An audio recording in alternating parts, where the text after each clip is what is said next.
All right, man. This is big. This is big. This is a real big story, man. This coming from Bloomberg. Bloomberg.com. Y'all know about Bloomberg, Mike Bloomberg. I think it's Mike Bloomberg. I think it's the same thing. I'm not sure. Bloomberg.com. This is Bloomberg. We got an article about climate adaptation. Basically, you see the headline: San Francisco bans natural gas use in new buildings. So that's cool. I mean, at least they're not doing a complete rollback, making everybody take gas out of their buildings. I mean, that would be unrealistic, of course, but I mean, at least they pushing it with the new gas. So let's read what they saying about Mark Chidiak. I don't know. Measure is the strictest of its kind for large California cities. All electric construction required for buildings started 2021. San Francisco will ban the use of natural gas in new buildings starting next year, becoming the latest city in California to clamp down on the heating and cooking fuel because of climate concerns. The measures will require all electric construction for buildings, with exceptions for restaurants, starting in June 2021. According to an ordinance passed late Tuesday by San Francisco Board of Supervisors, it's the strictest natural gas prohibition passed by a big city so far in California, according to the Sierra Club, an environmental advocacy group. So they saying that this is the biggest push for all of this green new deal, this green stuff. This is the biggest push for that in San Francisco right now. They saying it's the strictest natural gas prohibition. That's crazy. So they banning natural gas now. We're gonna talk about why. That's important later on. But let's just read what this is saying. California towns and cities remain at the forefront of a push to phase out the use of gas in homes and buildings as a mean to cut down on greenhouse gas emissions. At least 38 municipalities, including San Francisco, have passed measures that will restrict gas hookups, according to the Sierra Club. The natural gas industry largely has opposed these efforts, saying that they will lead to higher energy bills and will eliminate customers' energy choices. I mean, I feel like we should move towards something more environmentally friendly, but at what cost? That's the question that we got to address. What cost is it? Like, how much is it going to cost the people that live there? How much is it going to cost the businesses around it? Those are the questions we got to look at. I don't have all the answers. I'm just here to pose the questions. So, I mean, we can see how this goes, but PG&E Corp, which supplies natural gas and electricity to the superior, supported the measure, a spokesman said. San Francisco early in ban.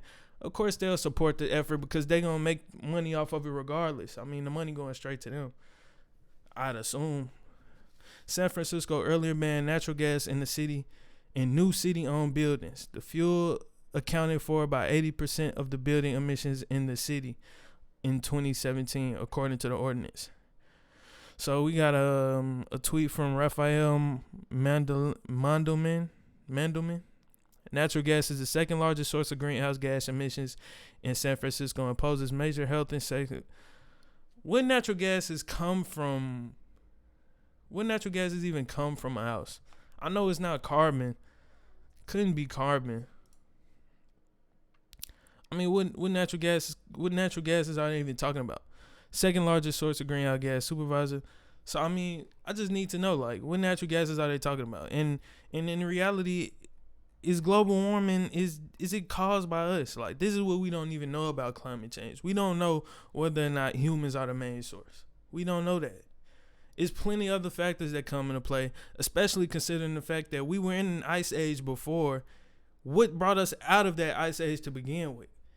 If humans are the main cause now, then what was the main cause then when the ice age, when the whole world was covered in ice? What brought us to this point where we're living on land now? So it's just stuff like that. Like, and then let's look where you got right here.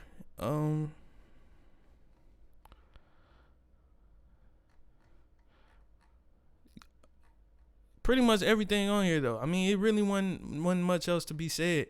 I mean, of course, we have the Taurid Meteor stream. This is another thing we don't know about climate change. We don't know whether or not climate change is going to be we don't know what's more probable, whether or not we could get hit by a meteor or whether or not we get hit with climate change, and which one is going to take us out first. In my opinion, based on what we have right here, the Taurid Meteor stream, based on this right here, this clearly shows me that our chances of getting hit by a meteor is much higher than climate change taking us out. That's just my opinion. Like if we gonna talk about anything, we need to be talking about the real problems. Why spend all this money and effort on gases trying to keep carbon out of the air and all of this when we going through a meteor shower every year? This is a yearly thing. Our planet moves through a meteor shower every year. What is it? September 10th, November 20th? This happens twice a year. So the odds of us getting hit, matter of fact, it's coming up. We could be getting hit by a meteor in the next 10 days for all we know. Like, come on now. Like, just think about stuff like this. You gotta open your eyes to the bigger picture. I mean, yeah, I do agree with, yeah, we should come out here. We should be focusing on going green. Don't get me wrong, because we always want it to be a better environment for the future in case we still are here. In case we don't get hit by this meteor, we still want the world to, be inhabitable.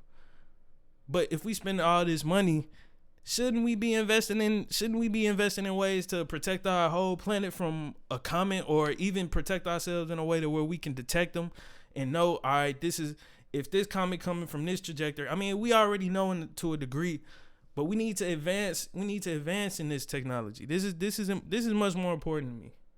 This right here is enough to make me say, forget climate change when it comes to the economic side of it.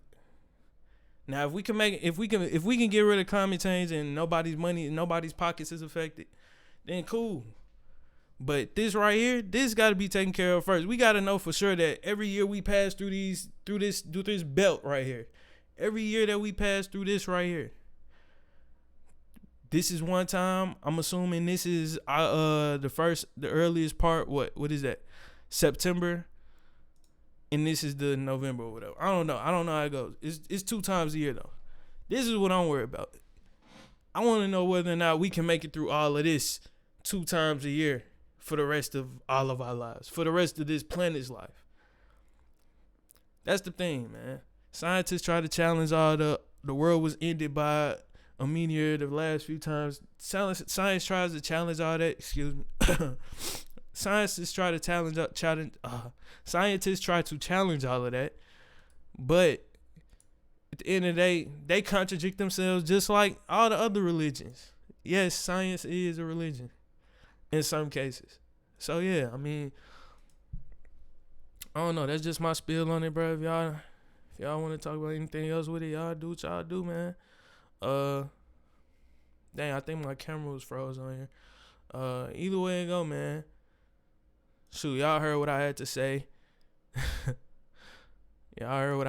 We good. But yeah, bro.